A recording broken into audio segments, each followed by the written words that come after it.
let's go look at Tesla. I was just talking to Trap in text and in a group text with the guys, and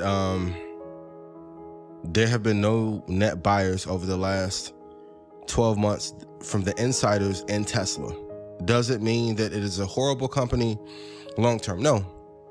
Are Teslas still viable long term? Yes.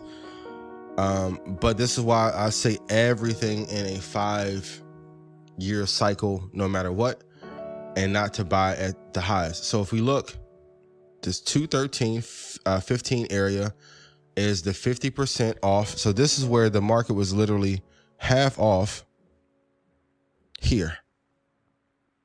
213.15. And anyone that's really great, so I was talking to my guy Vic, shout out Vic, and we were having a conversation I think 2 weeks ago about when to deploy capital and when to put money on the sidelines. Please write this down. I must deploy capital when the greatest institutions on the planet Earth are doing so as well. So, like, hypothetically, if Steph Curry is not taking threes from 52 feet out, if your kid is in AAU, he shouldn't be taking threes from 52 or 53 feet out either, right? So this was a decent buy level. Also, Tesla had a hell of a run up as a result of Cathie Wood's push and alignment into that company at a time and matching it with Bitcoin when others didn't see. Number one, please remember that the macroeconomic environment always comes first. It's something I talked about with Caleb when I had a chance to talk to them at Investopedia. Thank you guys for having me. Macro environment matters first, which means what is happening in the world right now that could impact money in the market. So inflation, recession, and the truth is we are in a recession.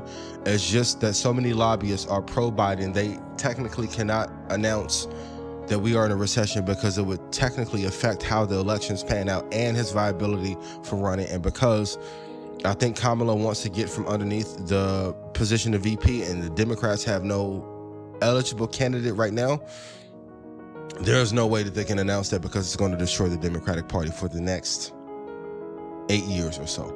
Then comes fundamentals, which is just the breakdown of the business.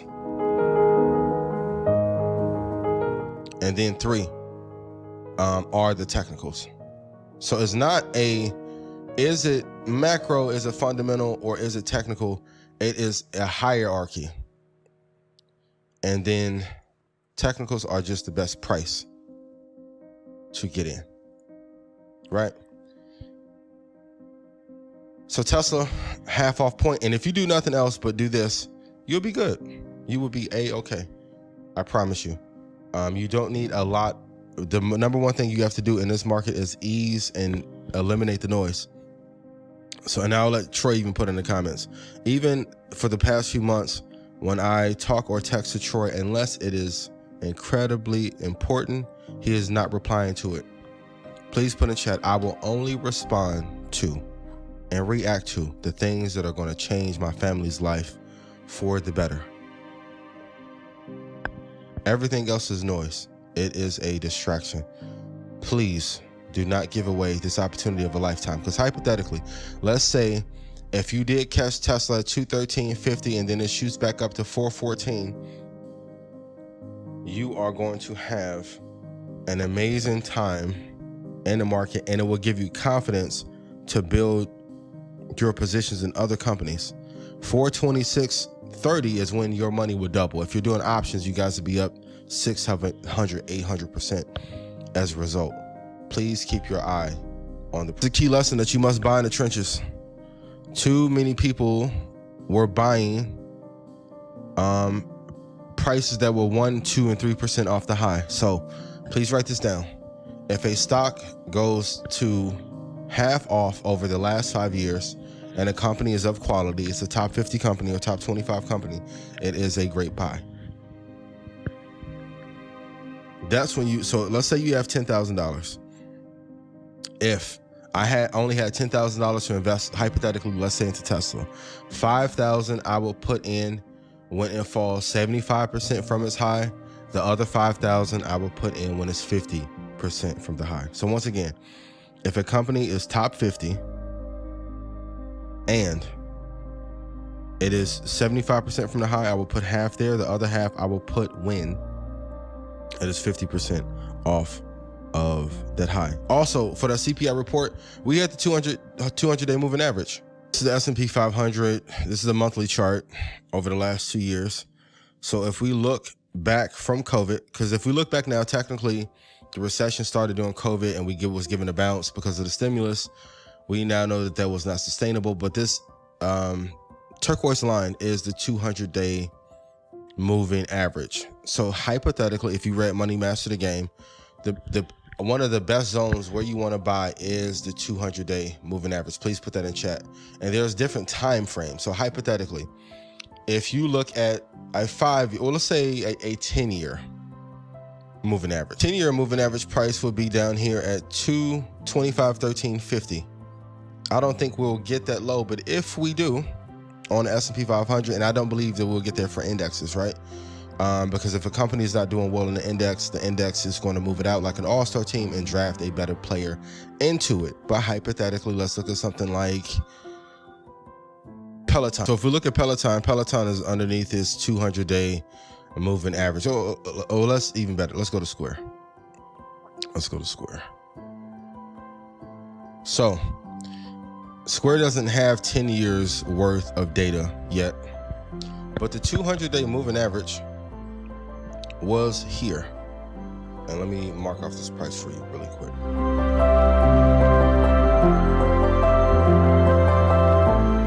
So down here, the moving average 200-day is $60.99. So when I'm telling everyone, hey, for a 5-year hold, and no, the crystal ball isn't the 200-day moving average nor the 72, but it is a calculation. But if we look at Square, we can see here the high was 289. The halfway point off is 151.05. Because I know the only talking point that many people that may not be the biggest fans of me may have is he called Square. Square's going to be the new JP Morgan. If they acquired Ethereum, as I stated before anyone in this space did, if I'm telling you that they have chance to be the new JP Morgan, and then as a result, I start doing business with JP Morgan, kudos to Justin and Nicole, I appreciate you. Maybe, hypothetically, maybe there's some information there that I know and they know that has not been reported yet, but in a higher inflationary environment, all companies that were doing incredibly well during a low inflation environment won't work immediately, but the recession, or some would call it the Great Reset, will allow companies to die, and there will be mergers that will be put into place as a result that will allow it to then go up. So if I'm looking at a macro time frame, and for those of you who actually listen, shout out Crypto 901, shout out Ruben, my guy, appreciate you. Dream Team. These are the trenches prices in which we want to buy. And also, and I'll say this about Square too, I've always historically told everyone on here, invest in Apple, Microsoft, VOO, and VTI first.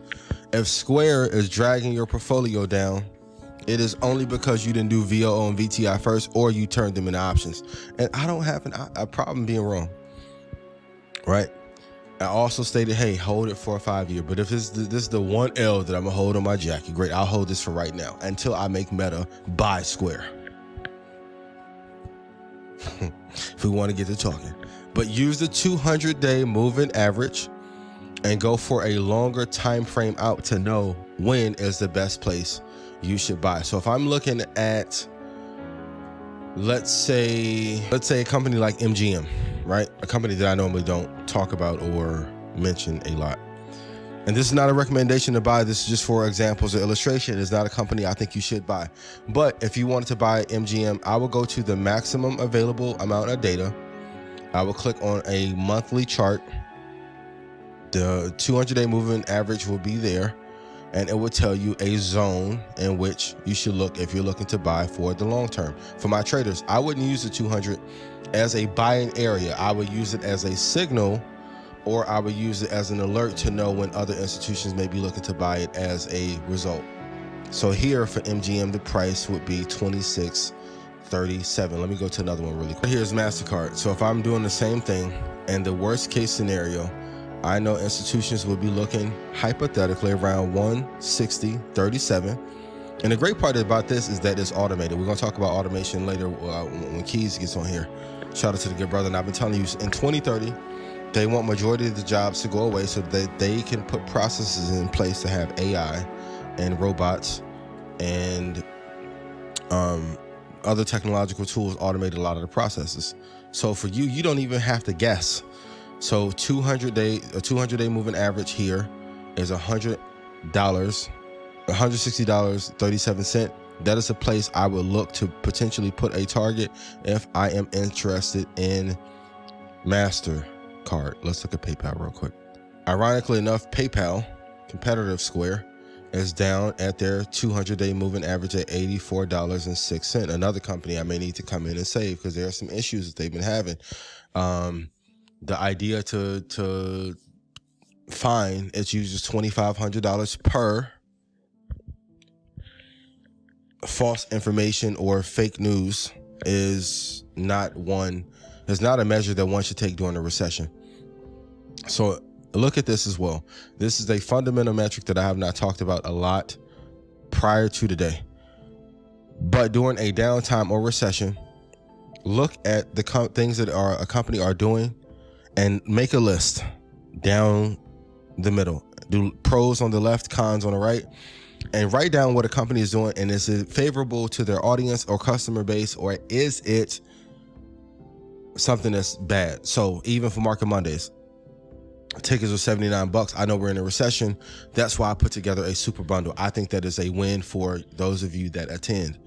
PayPal choosing to fine people $2,500 and not then be able to talk to a human being, I think is a huge mistake. So when a recession comes, if a company is not doing incredibly well, or they've treated their customer base horrible during a downturn, they will have a more of an aggressive slide down. But as a result, we can see they are at their 200-day moving average. It is a place that I would potentially look to load the boat if I was a believer in PayPal at this time. I am not for the long term. Square is sitting right on its 200-day moving average. Let's look at Visa, another competitor. Visa is not there yet, but if I were looking at Visa and I'm going for a max time frame, 107.81 would be the place I would be looking to get in. And it's going to be very interesting to see when Stripe goes public how they will do, because if that price does way better than Square or PayPal, it would be incredibly interesting. This that Red Panda Anthem. Ian, what's up? This that Red Panda Anthem. Red Panda, what's good? Red Panda Anthem. Your boy going up. I know they can't stand it.